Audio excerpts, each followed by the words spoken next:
Terima kasih Yang Mulia atas kesempatannya.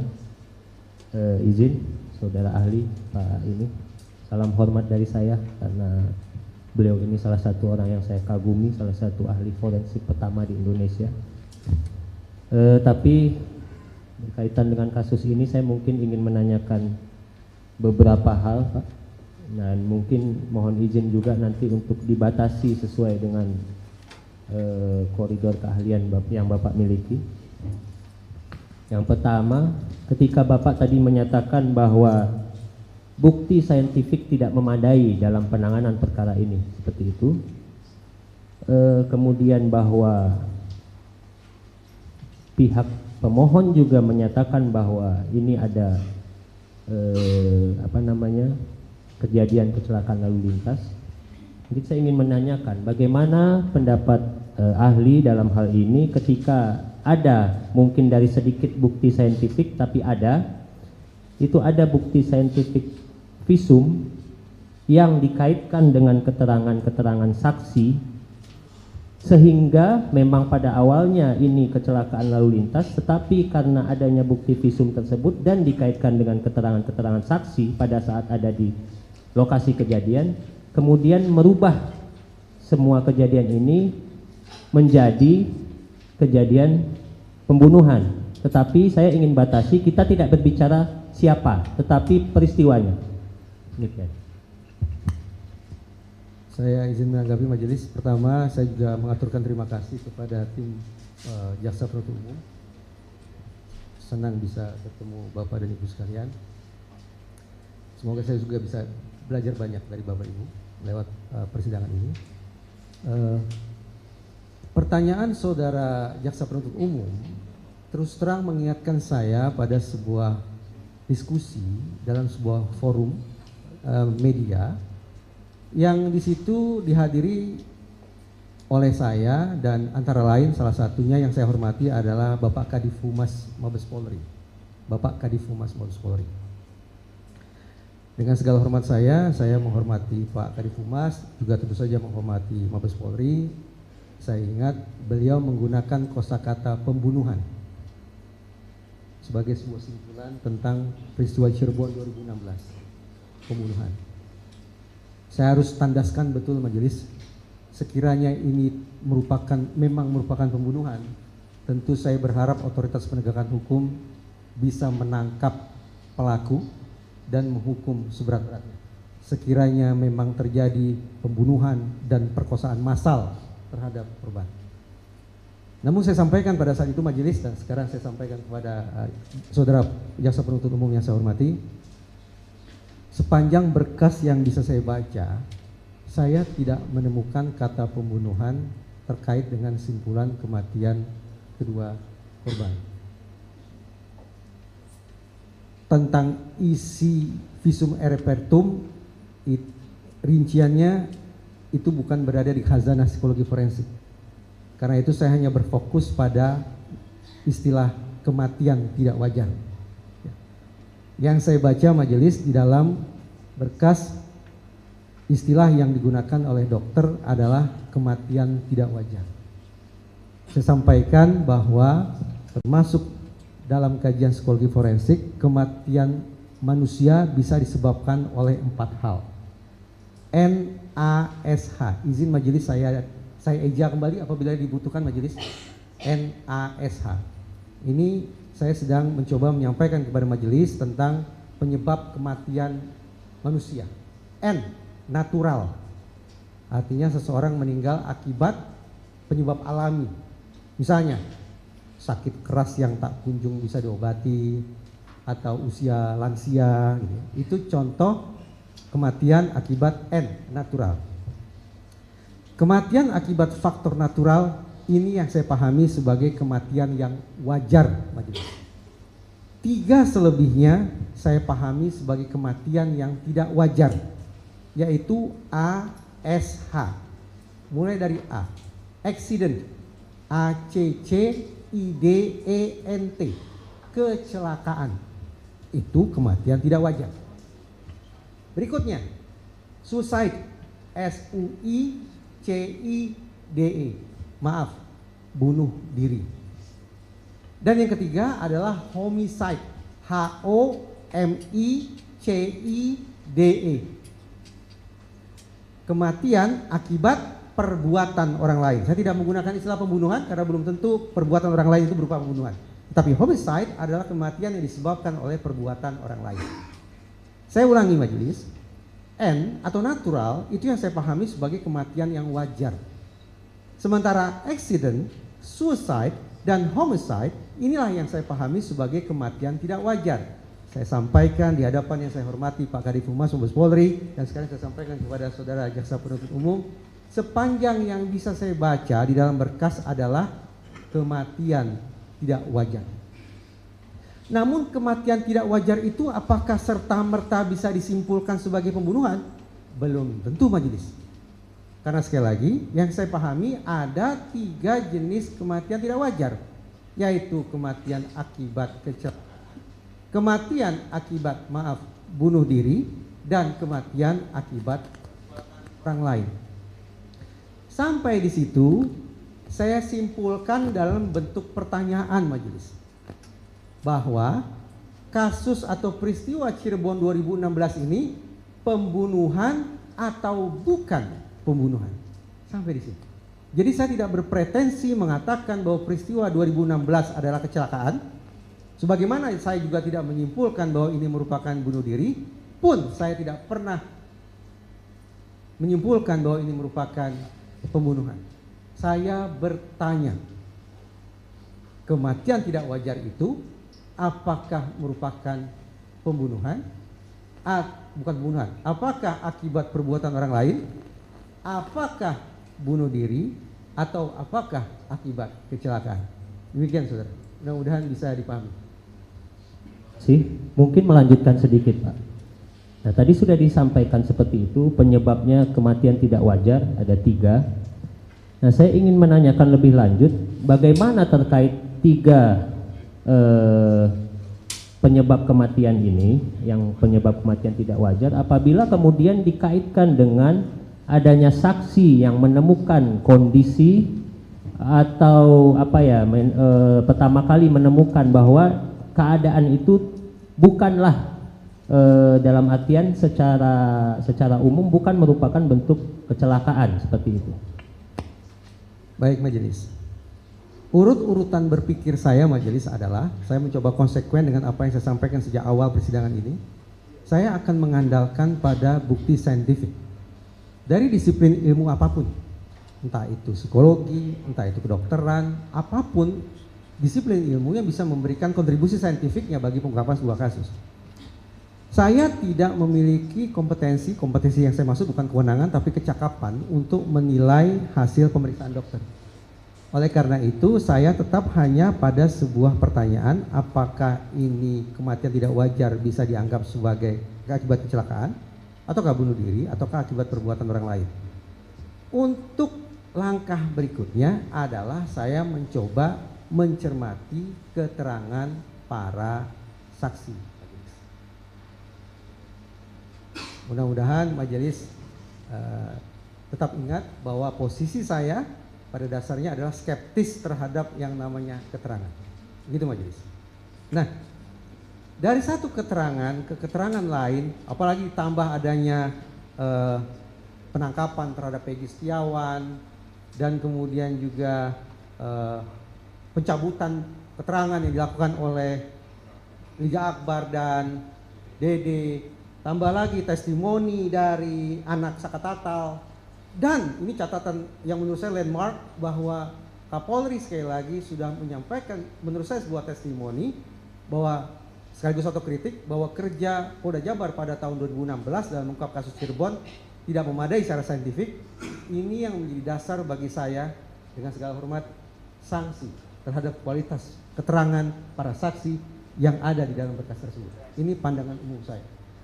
Ketika saya skeptis terhadap kualitas keterangan para saksi plus pencabutan dan seterusnya yang tadi saya sampaikan, sayang beribu sayang, pada saat yang sama di berkas yang sama saya tidak menemukan adanya bukti-bukti saintifik yang mendukung saya dari perspektif psikologis untuk sampai pada sebuah simpulan mutlak tentang apakah ini bunuh diri ataukah kecelakaan, ataukah akibat perbuatan orang lain. Inilah sekali lagi yang ingin saya katakan majelis, ringkasnya sebuah proses penegakan hukum, pengungkapan kasus yang terindikasi paling tidak demikian terlalu mengandalkan pada keterangan dan menomor sekiankan bukti saintifik. Termasuk yang terpenting menurut saya, sesuai dengan keterbatasan ilmu yang saya punya, saya saya berharap dengan segala hormat otoritas penegakan hukum, bahkan mungkin majelis yang mulia bisa menghadirkan ekstraksi data atau bukti komunikasi elektronik via gawai yang dilakukan oleh para tersangka maupun kedua korban pada malam peristiwa meninggalnya almarhumah Vina dan almarhum Eki. Kalau bukti komunikasi rinci itu ada, siapa dengan siapa, tentang apa, pada jam, menit, detik keberapa itu tersedia, mudah-mudahan kontribusi psikologi forensik akan lebih signifikan. Terlepas siapapun ahli yang dihadirkan di ruang yang mulia ini. Demikian. Baik, terima kasih. Saya lanjutkan, yang terhormat ahli. Saya cukup menyimak atas keterangan dan pendapat ahli yang menurut saya memang perlu dibuka hati dan pikiran bersama-sama untuk penegakan hukum yang lebih baik. Sehingga izinkan saya, perkenankan saya untuk mengetahui supaya teman-teman atau saya bisa menjadi psikologi forensik, saya harus bersekolah di mana, kemudian sertifikasi apa yang harus saya miliki. Izin, boleh saya tanyakan? Baik.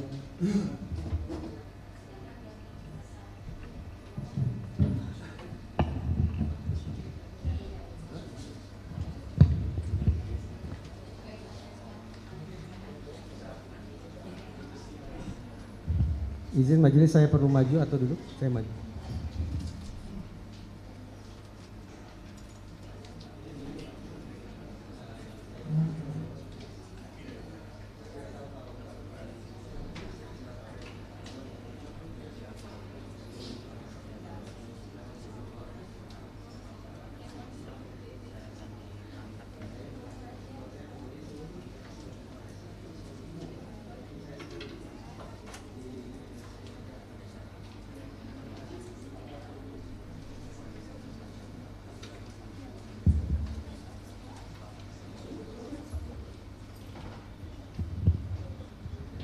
Baik, terima kasih atas penjelasan tersebut. Berarti secara internasional harus menempuh jenjang S2. Seperti itu, ahli? Yang saya pahami demikian. Baik, terima kasih. Izinkan saya yang awam terhadap ilmu psikologi forensik ini untuk saudara jelaskan di mana batasan psikologi forensik dengan psikologi, karena selama ini yang saya pahami adalah ilmu psikologi. Izin. Baik, ini pertanyaan yang menurut saya semestinya diajukan paling awal. Karena belum diajukan ahli. Izin. Siap. Terima kasih saudara jaksa. Siap. Bahkan sejujurnya saya katakan, saya menaruh rasa hormat karena sepatutnya pertanyaan ini diajukan oleh penasihat hukum, pihak yang mendatangkan saya. Tapi terima kasih. Baik. Saya mulai dari pemaknaan psikologi terlebih dahulu. Majelis sudah barang tentu banyak ilmuwan, banyak pula definisi yang mereka telurkan terkait dengan apa itu psikologi dan apa itu psikologi forensik. Tetapi saya mengacu pada definisi bahwa psikologi adalah ilmu yang mempelajari tentang tingkah laku dan proses mental manusia. Memang dalam penelitian psikologi juga ada mazhab tertentu yang menggunakan binatang. Belajar tentang perilaku dan proses mental kera, belajar tentang perilaku dan proses mental burung, belajar tentang tingkah laku dan proses mental anjing, tikus, kucing dan segala macam. Tapi simpulan yang mereka peroleh digunakan untuk memahami perilaku dan proses mental manusia. Ya, ini mengundang perdebatan etis memang. Kenapa yang diteliti binatang tapi diterapkan untuk manusia gitu. Tapi yang jelas sekali lagi yang dipelajari adalah manusia. Apanya? Dimensi apa yang dipelajari psikologi? Pada dimensi perilaku dan proses mentalnya, psikologi. Apakah cukup dipahami sampai di situ sebelum saya lanjut? cukup untuk dilanjutkan. Tadi psikologi. Forensik. Oh ya, siap. Sekarang psikologi. Baik. Psikologi forensik majelis, sekali lagi banyak ilmuwan, banyak definisi. Saya memahami psikologi forensik sebagai psikologi di ranah hukum. Ini yang saya sampaikan setiap kali saya mengisi materi psikologi persidangan di Pusdiklat Mahkamah Agung. Psikologi forensik diterjemahkan secara bebas adalah psikologi hukum. Maknanya adalah psikologi forensik mempelajari tentang tingkah laku dan proses mental manusia di ranah hukum. Siapa gerangan manusia itu? Kalau dalam konteks pidana, maka manusia yang dikaji perilaku dan proses mentalnya di pidana adalah pelaku, korban, saksi, dan personil penegakan hukum itu sendiri. Baik itu polisi, baik itu jaksa, baik itu yang mulia hakim, baik itu advokat. Nah, psikologi forensik alias psikologi hukum ini tidak berada pada posisi setara. Antara psikologi dan hukum tidak berada pada posisi setara. Saya dengan segala kerendahan hati memposisikan psikologi forensik sebagai psikologi yang menghamba ke hukum. Psikologi yang mendukung kerja hukum. Psikologi yang menjadi supporting unit, yang menjadi backup system bagi hukum. Jadi betul-betul seperti posisi duduk saya ini, saya berada pada posisi lebih rendah daripada hukum. Kenapa? Karena posisi psikologi dalam psikologi forensik adalah menjadi backup system, mendukung, membantu, dalam kurung menghamba hukum. Semoga bisa dipahami. Baik, terima kasih. Sebelum saya masuk ke pokok pikirannya, izinkan saya juga bertanya. Karena berkas perkara ini yang diajukan PK ini berasal dari beban pembuktian yang sebelumnya memang dibebankan kepada penyidik, jaksa, ya kan. Nah, di situ secara psikologi memang jaksa berdasarkan alat bukti yang ada, walaupun tidak secara saintifik sebagaimana yang berlaku adalah pasal 184, berhasil membuktikan ataupun telah terbukti baik di putusan pertama, kemudian banding dan kasasi telah terbukti secara demikian. Dan mungkin tadi sudah disampaikan ahli telah membaca. Saya ingin bertanya ini terkait dengan psikologi forensik karena tadi mempelajari mental dan manusia, bahwa di Indonesia ini memang yang berlaku adalah asas praduga tak bersalah atau presumption of innocence. Tapi secara psikologi apakah bisa dijelaskan bahwa kami juga memiliki psikologi presumption of guilty? Walaupun itu sebenarnya di dalam undang-undang tidak disebutkan, tetapi secara psikologi forensik kami memang sebagaimana masyarakat mempercayakan hukum kepada negara, kami wajib menjalankan hal tersebut. Untuk bisa saudara sampaikan secara psikologi forensik. Sebelum saya memberikan jawaban majelis, saya mohon izin pengertian dan pemakluman dari majelis bahwa hal berikut ini yang akan saya sampaikan adalah persis dengan yang saya sampaikan di Pusdiklat Mahkamah Agung dalam pendidikan Cakim. Begini majelis, tetap dengan menjunjung rasa hormat terhadap hukum dan otoritas penegakan hukum, termasuk otoritas Mahkamah Agung, saya mengajak peserta pendidikan untuk berdiskusi tentang seberapa jauh sesungguhnya psikologi teryakinkan oleh asumsi bahwa personil penegakan hukum termasuk hakim masuk ke dalam ruang sidang dengan 100% asumsi praduga tak bersalah. Demikian ya kurang lebih. Majelis, sekali lagi tetap dengan junjung rasa hormat, saya dengan latar keilmuan yang saya punya jelas punya keterbatasan, tidak sungguh-sungguh teryakinkan oleh asumsi itu. Mengapa? Karena yang saya pahami majelis, tolong saya dikoreksi sekiranya saya keliru. Ketika majelis masuk ke ruang sidang atau ketika persidangan ini mulai berlangsung, berkas pertama yang dibuka adalah berkas dari satu pihak, yaitu berkas yang disodorkan oleh jaksa penuntut umum. Tebal, ada bukti saintifik, ada keterangan, dan seterusnya, lengkap sekali, panjang, beratus-ratus halaman itu. Keberadaan berkas dari satu pihak itu saja potensial menggeser posisi persidangan ini dari bandul di tengah, yaitu asumsi praduga tak bersalah, menjadi asumsi bersalah. Karena sejak 0 km persidangan ini berlangsung, maksud saya persidangan bukan hanya ini majelis, tapi secara umum, ketika persidangan itu berlangsung, sejak awal, sejak 0 km, proses framing, proses terbentuknya pemikiran di dalam ruang sidang ini adalah pemikiran sebagaimana dikonstruksikan oleh jaksa penuntut umum. Itu artinya, alih-alih berada pada posisi netral asumsi praduga tak bersalah, secara manusiawi, dari sudut pandang psikologi forensik, saya lebih teryakinkan bahwa bandul itu berada di satu sisi, yaitu sisi jaksa penuntut umum. Dengan demikian, saya membayangkan betapa beratnya beban pihak di seberang jaksa penuntut umum, karena mereka mendapat kesempatan belakangan untuk menyodorkan berkas, sehingga upaya bagi mereka untuk melakukan deframing, jaksa sudah melakukan framing, penasihat hukum harus melakukan deframing, itu susahnya luar biasa menurut saya. Karena sekali lagi berkas yang mereka sodorkan baru belakangan muncul.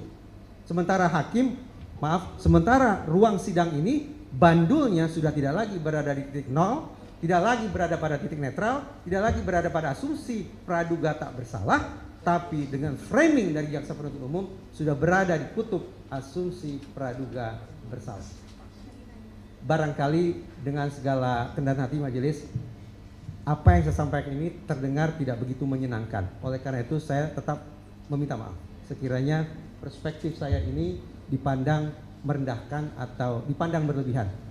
Tapi sejujurnya itulah salah satu poin diskusi yang saya sampaikan ketika saya menyampaikan materi tentang psikologi persidangan di Puspita Mahkamah Agung. Baik, terima kasih. Kemudian atas hal tersebut saya akan masuk ke pokok perkara. Dalam psikologi forensik, ilmu keilmuan psikologi forensik, untuk mengeluarkan output yang secara hukum ataupun secara ilmu psikologi forensik dapat dikatakan valid, instrumen-instrumen apa saja yang harus dimiliki berkaca dalam kasus ini, karena dari tadi kita hanya mengambil sepotong. Nah, maksud saya secara valid, seorang psikologi forensik ketika memberikan keterangan yang valid, dia itu membutuhkan apa? Misalnya kami sajikan berkas perkara, alat-alat bukti atau apa hal tersebut sehingga itu bisa dikatakan valid, dan metodologi apa yang bisa digunakan seorang psikologi forensik sehingga itu dapat dikatakan sebuah produk yang valid dan legit. Itu pertanyaan saya. Baik. Sebetulnya tadi sudah sempat saya sampaikan majelis, saya berada pada posisi skeptis pada keterangan. Oleh karena itu saya sangat mengandalkan pada bukti-bukti lainnya, terutama bukti-bukti yang telah teruji secara saintifik. Kalau bukti-bukti saintifik itu tersedia secara memadai, barulah kemungkinan posisi saya, penilaian saya terhadap keterangan akan bergeser. Tapi selama bukti-bukti saintifik itu tidak memadai, maka saya harus konsekuen dengan khazanah pemikiran yang saya punya, bahwa saya skeptis bahwa proses penegakan hukum, pengungkapan fakta, proses persidangan akan berlangsung secara adil sekiranya proses itu sekali lagi terlalu mengandalkan pada keterangan. Kalau baik. Gimana, masih ada lanjutan? Tambah sedikit. Oh ya, baik. Karena saudara jaksa bertanya bukti-bukti apa yang konkretnya dibutuhkan, kalau saya tadi itu majelis terkait sperma, sebetulnya saya ingin mendapatkan profil. Dengan segala hormat, apakah profil korban akan mengarah kepada kemungkinan aktivitas seksual yang forceful? Saudara jaksa, coba disimak dulu. Simak dulu. Pertama, terkait dengan sperma, saya tidak membutuhkan spermanya karena itu urusan kedokteran forensik, tapi saya sesungguhnya membutuhkan profil kedua korban sekiranya tersedia akan mengarahkan kita pada kemungkinan aktivitas seksual yang forceful ataukah aktivitas seksual yang konsensual. Satu. Yang kedua, sama, untuk membaca perilaku dan proses mental, saya membutuhkan adanya bukti rinci komunikasi elektronik atau bukti ekstraksi data rinci-rincinya tentang siapa, dengan siapa, berkaitan tentang apa, jam, menit, detik berapa. Untuk apa? Begini majelis, tadi saya belum sempat elaborasi kenapa saya sangat membutuhkan bukti ini. Majelis, yang saya pahami, kasus Cirebon 2016 itu disebut sebagai kasus pembunuhan berencana. Kalau itu merupakan pembunuhan berencana, saya yakin betul, apalagi karena dilakukan secara berkelompok, saya yakin betul di gawai para tersangka semestinya tersedia pesan-pesan satu sama lain yang mereka pertukarkan terkait dengan rencana perkosaan atau rencana pembunuhan tersebut. Sehingga ketika gawai para tersangka dibuka, akan bisa ditemukan sesungguhnya ada atau tidak komunikasi antar tersangka yang mengindikasikan inilah segerombolan manusia yang merencanakan pembunuhan. Ada atau tidak? Itu akan terbaca dari komunikasi mereka. Apalagi pada jam-jam menjelang waktu yang disebut-sebut sebagai peristiwa pembunuhan itu berlangsung. Bukti komunikasi elektronik serupa dengan serinci-rincinya juga saya butuhkan datang dari gawai kedua korban. Untuk apa? Untuk menangkap indikasi. Apakah pada malam itu mereka merasakan ketakutan, kecemasan, kepanikan, mencari bantuan, mencari pertolongan, dan seterusnya yang mengindikasikan bahwa mereka memang menjadi target penganiayaan, pembunuhan, dan perkosaan itu. Adakah pihak-pihak yang mereka coba hubungi untuk mencari pertolongan itu? Nah, ini majelis, sekiranya bukti komunikasi elektronik dua pihak tersebut, yaitu para tersangka dan kedua korban, diungkap atau dibawa ke ruang yang mulia ini, mudah-mudahan arah kita untuk menarik simpulan tentang peristiwa Cirebon 2016 akan lebih terukur, akan lebih bisa dipertanggungjawabkan ketimbang semata mengandalkan pada keterangan. Demikian. Baik, terima kasih. Saya juga akan melanjutkan lagi pertanyaan saya. Tadi juga dijelaskan terkait dengan 3 keterangan palsu yang diberikan, ya. Kalau saya sependek sepengetahuan yang saya terima tadi, itu voluntary false confession, coerce, dan internalized. Dan saudara ahli tadi menyampaikan dari pandangan bahwa ini karena penyiksaan, karena ini sehingga keterangan palsu bisa diberikan. Sekarang saya akan bertanya seperti ini.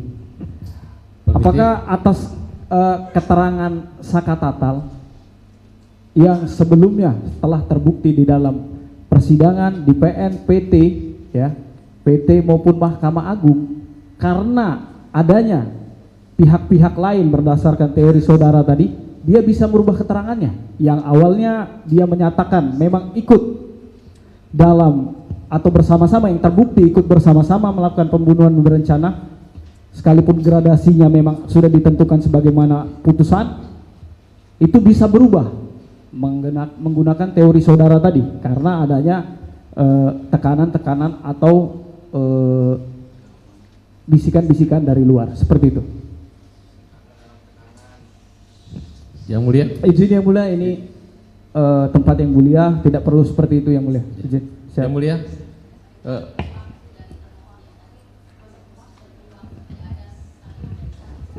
sebentar yang mulia, saya mengingatkan kepada yang mulia. Ini udah katanya kemarin sepanjang merespon saudara jaksa penuntut umum, karena pertanyaannya terkait dengan kemungkinan, maka jawaban saya mungkin saja. Ketika kita bicara kemungkinan, semua ilmu pengetahuan saya yakin bekerja berdasarkan prinsip probabilitas, prinsip kemungkinan. Jadi saat sudah pertanyaan itu terjawab dengan sendirinya, kemungkinan itu ada. Terima kasih, cukup Yang Mulia. Cukup ya? Dari kuasa pemohon cukup, dari termohon juga cukup. Cukup. Terima kasih untuk ahli sudah memberikan pelajaran sebenarnya untuk kami semua ya. Menjunjung tinggi prinsip jurnalisme dalam setiap tayangan terbaiknya. Menghadirkan berita bernilai sebagai referensi. Gelar bicara yang tajam. Tidak, ini kan kebohongan dong. Mengupas fakta demi fakta dan mendorong pencarian solusi. Serta investigasi yang mengungkap kebenaran. Rosi, Satu Meja, The Forum, Sapa Indonesia Malam. Nilu, ikuti semuanya bersama Kompas TV.